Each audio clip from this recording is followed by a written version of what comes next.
Everyone, welcome to judiciary text book. My name is Diksha Chaudhary और आज के डीएलयूपी वीडियो में आपको मैं दो बहुत ही इंपॉर्टेंट चीज़ों के बारे में बताने वाली हूँ। एक तो ये कल का ही सुप्रीम कोर्ट का जजमेंट है जो इन्वायरमेंटल लॉ के रिगार्ड में आया है, और दूसरा सुप्रीम कोर्ट का एक डायरेक्टिव जो है वो रिलीज हुआ है रिगार्डिंग पोक्सो कोर्ट्स। तो ये भी दो पर्टिकुलर यहाँ पे जो डिसीजंस है सुप्रीम कोर्ट के, इनको हम लेने वाले हैं। पहला एनवायरमेंटल क्लियरेंस से रिलेटेड वन शक्ति वर्सेस यूनियन ऑफ इंडिया, और दूसरा alarming rise in the number of reported child rape incidents. ये जो पर्टिकुलर है ये सो मोटो कॉग्निजेंस लिया गया है सुप्रीम कोर्ट के द्वारा ही। तो इसमें आप ये देख सकते हैं, इनरी alarming rise in the number of reported child rape incident का जो ये पर्टिकुलर केस लॉ का नाम है। ये पर्टिकुलर मेरा टेलीग्राम चैनल है दीक्षा चौधरी जुडिशरी, जहां आप सभी लोग मुझसे जुड़ सकते हैं डायरेक्टली। जो भी लीगल वैकेंसी अपडेट है, लीगल यहाँ पे न्यूज़ रिलेटेड अपडेट, एग्जाम से रिलेटेड अपडेट है, सब आपको मेरे टेलीग्राम चैनल पे मिलेगा। सारा पीडीएफ आपको मेरे टेलीग्राम चैनल पे मिलेगा। चलिए बात करते हैं सुप्रीम कोर्ट के बेसिक से। यहाँ पे रिसेंटली जो अभी पर्टिकुलर इन्वायरमेंटल लॉ से क्या फैसला आया है उसके बारे में। तो डिवीजन बेंच रही है। डिवीजन बेंच यानी पर्टिकुलरली डिवीजन बेंच दो जजेस की बेंच को बोला जाता है, जहाँ पे दो जजेस जो है पर्टिकुलरली इस बेंच में होते हैं, उसको हम डिवीजन बेंच बोलते हैं। ठीक है, तो यहाँ पे जजेस का नाम बताऊं मैं आपको। ऑनरेबल अभय एस ओका जी एंड ऑनरेबल जस्टिस उज्जवल भुआन जी ने ये बोला कि एक्स पोस्ट इन्वायरमेंटल क्लियरेंसेस जो है वो रिस्ट्रिक्टेड है। और अगर देखिए आपको कोई भी माइनिंग इंडस्ट्री है, कोई बड़ा फैक्ट्री है, किसी को बड़े पैमाने में जो है माइनिंग वगैरह करना है, ऐसा कुछ पर्टिकुलर एक्टिविटी करना है जिससे कि फॉरेस्ट इन्वायरमेंट पे किसी भी तरीका का हार्म हो रहा है या इम्पैक्ट होता है, तो आपको इन्वायरमेंट एक्ट के तहत सबसे पहले प्रायर परमिशन लेनी पड़ेगी केंद्र सरकार की, that is your central government. उसकी आपको प्रायर परमिशन लेनी पड़ेगी। ठीक है, सेंट्रल गवर्नमेंट की प्रायर परमिशन लेनी पड़ेगी, जिसको हम इन्वायरमेंटल क्लियरेंस के नाम से जानते हैं, ईसी। यानी इन्वायरमेंटल क्लियरेंस एक बार आपको भारत सरकार से लेना पड़ेगा, उसके बाद आप वो एक्टिविटी कैरी ऑन कर सकते हैं सक्सेसफुली। ठीक है, यहाँ पे and set aside the July 2021 and January 2022 का notification that permitted regularisation of projects commenced without prior clearances. तो 2021 और 22 में ये दो पर्टिकुलर नोटिफिकेशंस रिलीज किए गए थे, जिसके तहत ये बोला गया था कि देखिए अगर पर्टिकुलरली आप काम शुरू कर चुके हैं, माइनिंग वगैरह का काम शुरू हो चुका है without taking clearance, without EC environmental clearance, तो बाद में परमिशन ली जा सकती है। Ex post permissions, ex post clearances can be taken, they are permissible. लेकिन इसी चीज को 2021 और 22 में ये जो पर्टिकुलर नोटिफिकेशन है जिन्होंने परमिशन ग्रांट करी थी, इसी को सेट असाइड कर दिया गया अभी फिलहाल सुप्रीम कोर्ट के द्वारा। तो यहाँ पे आप देख सकते हैं किस तरीके से इन्वायरमेंटल प्रोटेक्शन एक्ट 1986 का हमारा एक्ट है। सारी ही इंपॉर्टेंट जो हमारे जुडिशियल सर्विसेज एग्जाम से कई कई स्टेट्स में पूछा जाता है ये लॉ। AIB के एग्जाम में, यूजीसी नेट के एग्जाम में भी ये लॉ पूछा जाता है, that is why it is important. और लैंडमार्क डिसीजन है तो जुडिशरी के भी किसी भी प्रीलिम से पूछा जा सकता है। तो ये जो हमारा 1986 का लॉ है, द सेंट्रल गवर्नमेंट जो हमारी केंद्र सरकार होती है फ्रेम करती है environmental impact assessment notification 2006 mandating that industries and mining projects obtain EC prior to commencing operations। तो 2006 में जो है केंद्र सरकार ने ये पर्टिकुलर यहाँ पे जो है यहाँ पे रूल्स नोटिफिकेशन निकाला 2006 में कि देखिए इन्वायरमेंटल क्लियरेंस ईसी जो है पहले लेना पड़ेगा, प्रायर लेना पड़ेगा, उसके बाद आपको क्लियरेंस मिल जाएगा, उसके बाद ये एक्टिविटी कर सकते हो।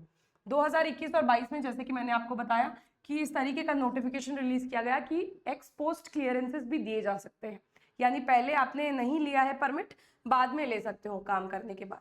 तो इस तरीके से हम बैकग्राउंड समझ सकते हैं। 1986 में वही चीजें सिंपल वर्ड्स में डायग्रामेटिक फॉर्मेट में आप समझ सकते हो।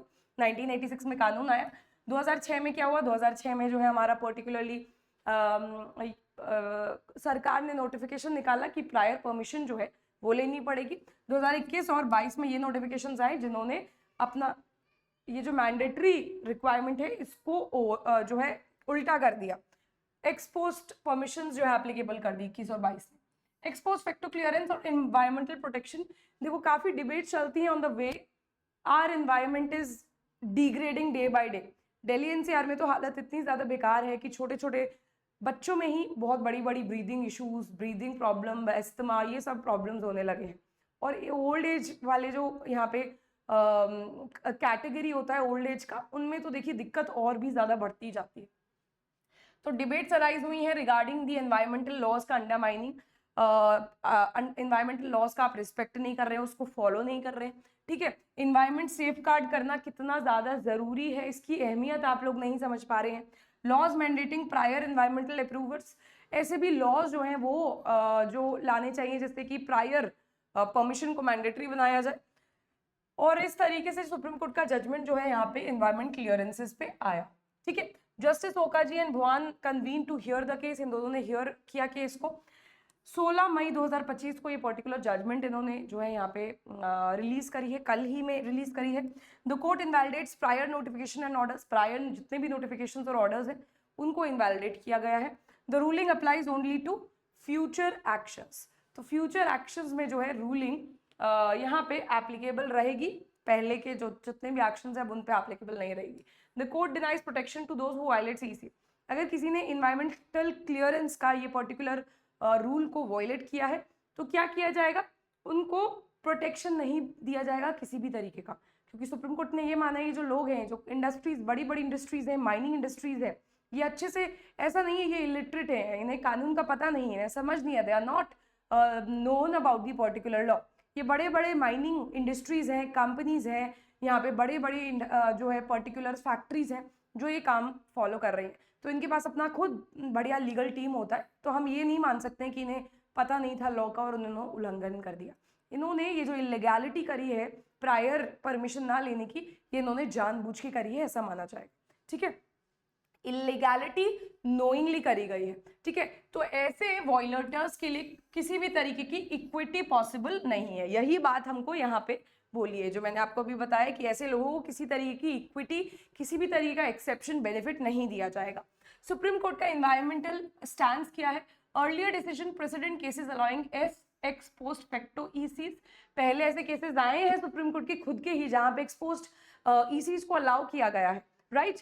एक्सेप्शनल सर्कमस्टांसेस में limit allowance for past oversights, zero tolerance approach, strict approach जो है अब फॉलो किया जाएगा। नेक्स्ट देखते हैं, सुप्रीम कोर्ट ने अभी फिलहाल केंद्र को और राज्य सरकारों को ये पर्टिकुलर डायरेक्शन दी है कि जल्दी से जल्दी देखिए जो माइनर्स में rape cases, child rape cases बढ़ते जा रहे हैं, उसको मद्देनजर रखते हुए जल्दी से जल्दी आप यहाँ पे स्पेशल पोक्सो कोर्ट्स जो है वो सेटअप कीजिए। तो ये पर्टिकुलर मैटर सुओ मोटो लिया गया है, यानी on its own motion, suo motu का मतलब on its own motion, supreme court ने ये पर्टिकुलर मैटर अपने सामने ऑन इट्स ओन मोशन लिया है, ठीक है।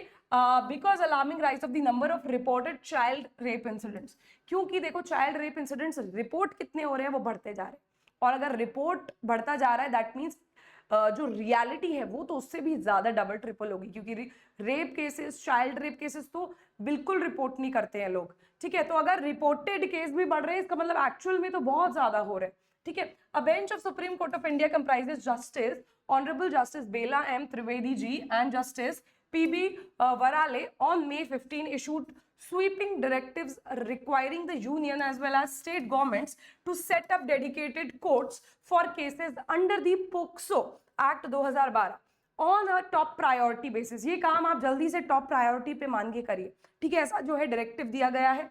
The court also mandated strict adherence to timelines prescribed in the act for investigation, filing of charge sheet and completion of trial proceedings, ठीक है। तो यहाँ पे ये भी डायरेक्शन दिया है कि टाइमली मैनर में इन्वेस्टिगेशन भी होना चाहिए यहाँ पे, ठीक है, चार्जशीट भी टाइमली मैनर में फाइल होनी चाहिए, और ट्रायल प्रोसीडिंग्स भी जो है प्रोसीजरल मैनर में जो है टाइमली मैनर में ट्रायल्स भी होनी चाहिए। In short justice for POCSO case, जो चाइल्ड रिलेटेड यहाँ पे सेक्सुअल एक्सप्लॉयटेशन के, अब्यूज के कोई भी मामले हैं उनको बिल्कुल स्ट्रिक्ट तरीके से जो है यहाँ पे लिया जाना चाहिए, जिससे कि विक्टिम्स को न्याय दिया जाए, न्याय दिलाया जाए, ठीक है। तो देखिए यहाँ पे किस तरीके से यहाँ पे एस्टैब्लिशमेंट ऑफ कोर्ट्स है, create dedicated POCSO courts in districts with high case volumes. तो यहाँ पे देखिए डिस्ट्रिक्ट लेवल पे आप पोक्सो, स्पेशल पोक्सो कोर्ट्स का एस्टैब्लिशमेंट कीजिए। Complete investigation, finish investigations within 2 months as per legal guidelines. 2 महीने के अंदर अंदर अगर पुलिस वालों के पास कोई भी पोक्सो का मैटर आए, you have to complete that particular matter investigation, जांच पड़ताल आप 2 महीने के अंदर अंदर करेंगे और ये स्टैट्यूट के द्वारा जो है यहाँ पे दिया गया है। Conclude trial, conclude with in 1 year from filing the chargesheet. जैसे ही चार्जशीट फाइल हो गई 1 साल के अंदर अंदर आप क्या करेंगे, यहाँ पे आपका ट्रायल कंप्लीट हो जाना चाहिए, कोर्ट का पूरा काम कंप्लीट हो जाना चाहिए। Monitor compliance, high courts to oversee adherence to timelines and take corrective actions.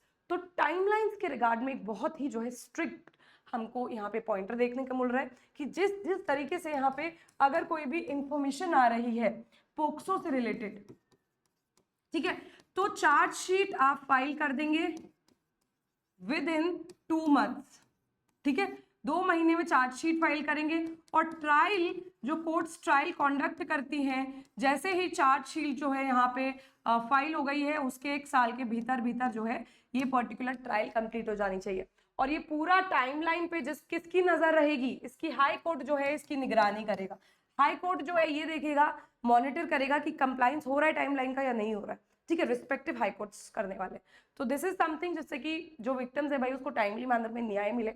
ऐसा ना हो कि जिंदगी भर जो है 10-10, 20-20 सालों तक जो है केसेस चल रहे हैं। ऐसी पर्टिकुलर प्रॉब्लम्स को बेसिकली एड्रेस करने के लिए यहाँ पे ये टाइमलाइन दी गई है। Statutory timeline under POCSO act 2012। What is the investigation timeline under the POCSO? POCSO के अंदर टाइमलाइन क्या है, देखिए यहाँ पे investigation must be completed within 2 months from the date of information. What is the trial timeline? Trial का timeline क्या है? 1 year from the date of filing of the chargesheet. What is the monitoring of measure? Monitoring measure जो है अपन का high court के द्वारा जो है ये किया जाता है। सिंपल सी बातें हैं क्यों ऐसा हुआ है। और टाइमलाइन के रिलेशन में देखो यूपीपीसीएसजे में, आरजेएस में, बहुत सारे मल्टीपल स्टेट्स में आपके देखिए आपको पता है सिलेबस का पोक्सो एक्ट पूछा जाता है, इसलिए ये लॉ मेंशन करना जरूरी है, ठीक है। This law should have mention in your particular question या आंसर जब भी आपसे पूछा जा रहा है, प्रीलिम्स से भी पूछा जा सकता है, ठीक है। तो ये पर्टिकुलर ये जो रोज वीडियोस चल रही हैं डीएलयूपी का डेली लीगल अपडेट प्रोग्राम ये जो चल रहा है, या पीडीएफ्स अपने व्हाट्सएप या फिर ईमेल पे टाइमली मैनर में ऑटोमेटिकली आपके पास आ जाएगा। अगर आप इसी वीडियो के नीचे डिस्क्रिप्शन बॉक्स है उसमें गूगल फॉर्म है उसको आप फिलअप कर दो, तो इससे भी डिटेल्ड मैनर में आपको पूरा नोट्स जो है रोज डीएलयूपी का ऑटोमेटिकली रिसीव हो जाया करेगा। Also you can follow my Telegram channel for more updates, और अपने दोस्तों के साथ भी इस वीडियो को जरूर शेयर कीजिए if you think this can be very helpful for them. Thank you.